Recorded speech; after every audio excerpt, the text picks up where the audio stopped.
And first, let's discuss. Let me start with the lady before we discuss on the way forward with this, and of course the role of the mainstream media, owing to the fact that most blogs which have very high visibility. I mentioned Nairobi News, owned by NMG. We have Mpasho, they are owned by mainstream media houses. So we'll talk about that. But first, let's talk about interventions.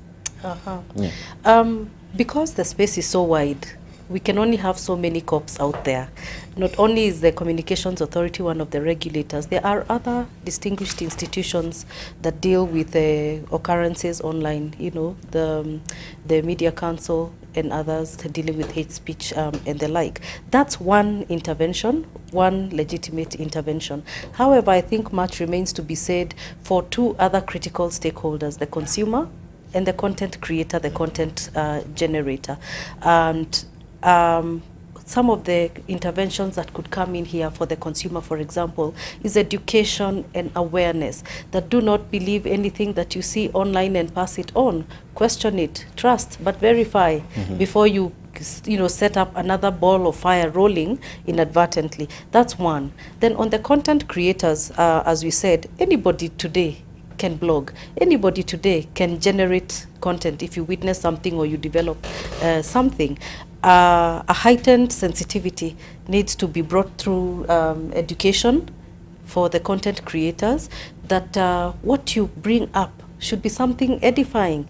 It should be something reasonable. It should be protecting and preserving the integrity and the credibility of others, so that if you seal that loophole with the content creator and educate the consumer right there, then I think you really raise the standard for everybody, and it leaves the other institutions in between fighting only what is left out, because we have a responsible blogosphere, people operating in that space. All right. Yeah, very, very well said. Yeah. And before we proceed, need for clarification here. It's on, now that you have faced this, it's on Twitter, and someone tweeting you directly says, I hope the mass issuance of titles on 1st April is not an April Fool's Day joke.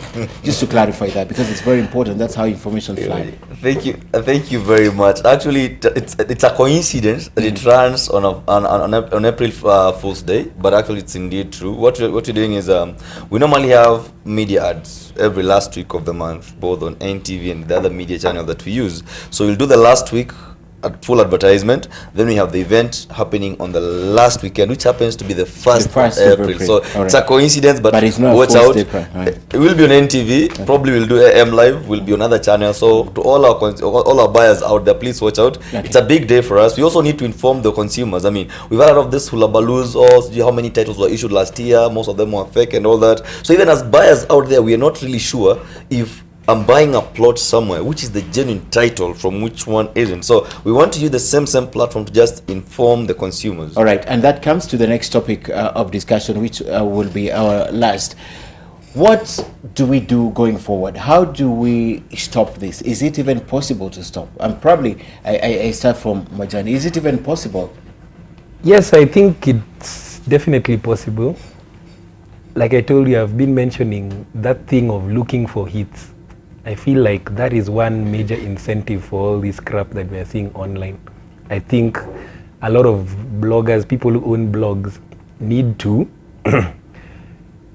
make their writers stop having hits as the be-all and end-all. How do they do that? I feel like, right now what happens is the writer is told, do your writing and also look for the hits. You get, I think those two jobs can be separated. It's like a newspaper editor telling the writer, okay, you write the story and then go sell it up chini.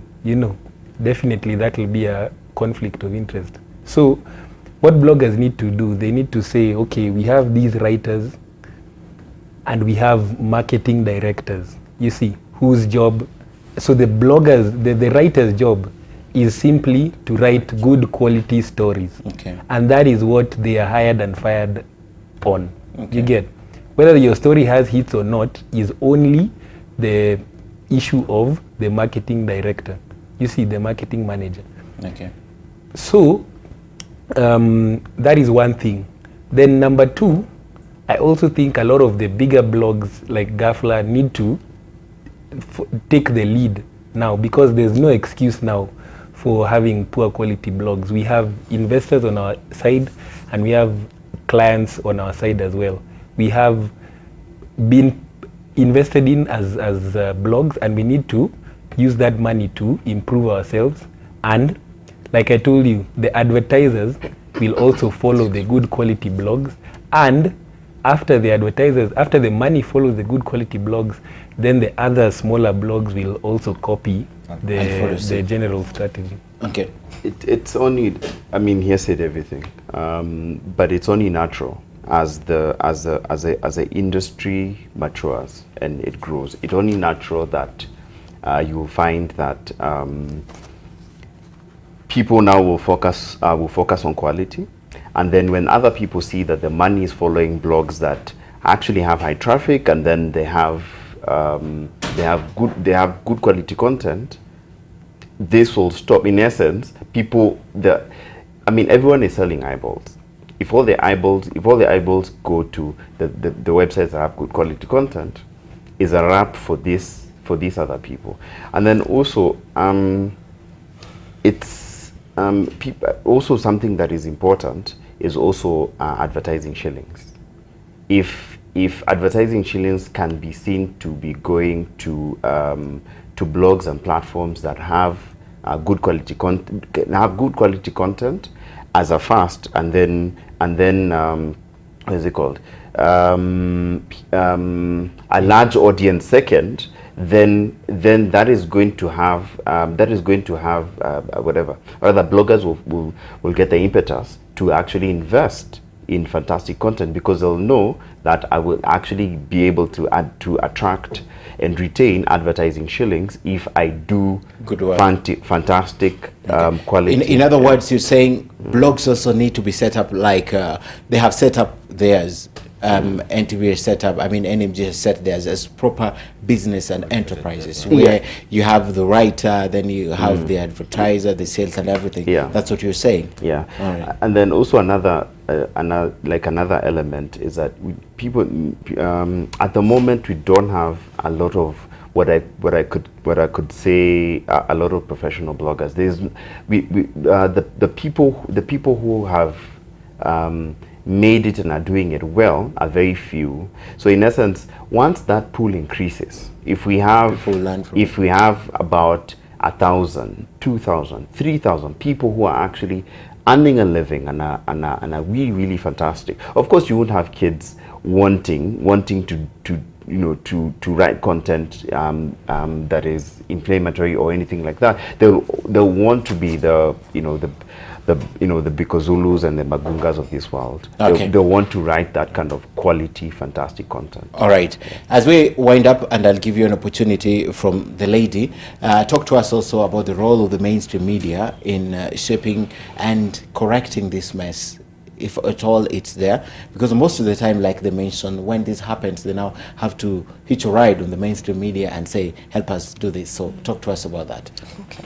The mainstream media has the benefit of history, time, and even a planned and structured training process, which unfortunately the virtual space does not necessarily afford. So I think mainstream media needs to step up in terms of leadership and mentorship and sponsorship of that space, so that when people do not make it into the mainstream media and have to go into the alternative space, they still go in there at a high standard. Okay. It doesn't mean that anything that doesn't make it to mainstream will obviously make it into the alternative space, and mainstream media. And does that then include has a also space having for owning blogs for the mainstream media? Absolutely, and they already do. I mean, Yes. like NMG has one of the biggest, blogs with a huge followership. Following, Because unfortunately, the space we are in right now, there's a mistaken belief that if somebody is popular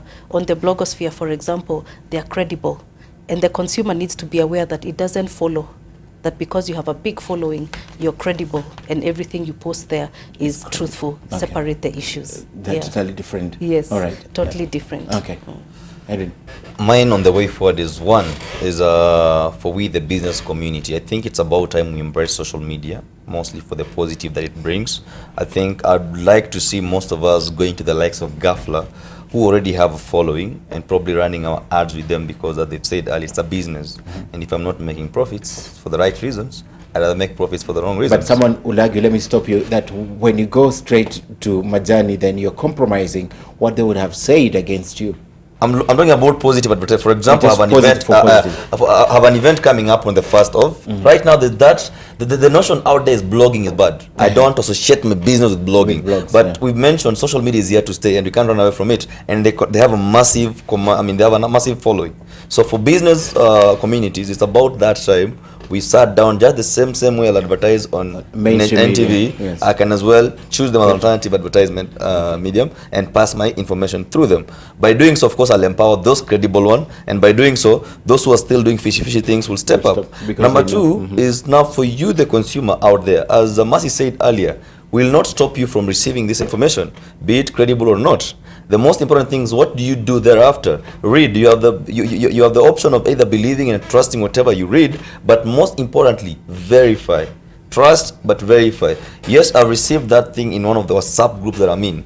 Before I forward 10 other WhatsApp groups to the 10 million of us on WhatsApp, the first key important thing is, have I really verified the source? And also, as you forward the negative news, also be quick to forward the positive news. If it turns out it was false, yeah, okay, tell guys, I'm sorry. Listen, I'm sorry. I didn't really verify, but the most important thing is for you, the consumer out there, take time to verify, because by just forwarding those fictitious WhatsApp forwards the message and all that, someone somewhere is losing their job, a business is going down, our image out there as a business community is being tainted badly. We're actually chasing off potential investor. All right, well said. And Majani, as you respond, do you think them coming to you, for example, if you're an outspoken blog, compromises the quality of your negative article on the advertiser? The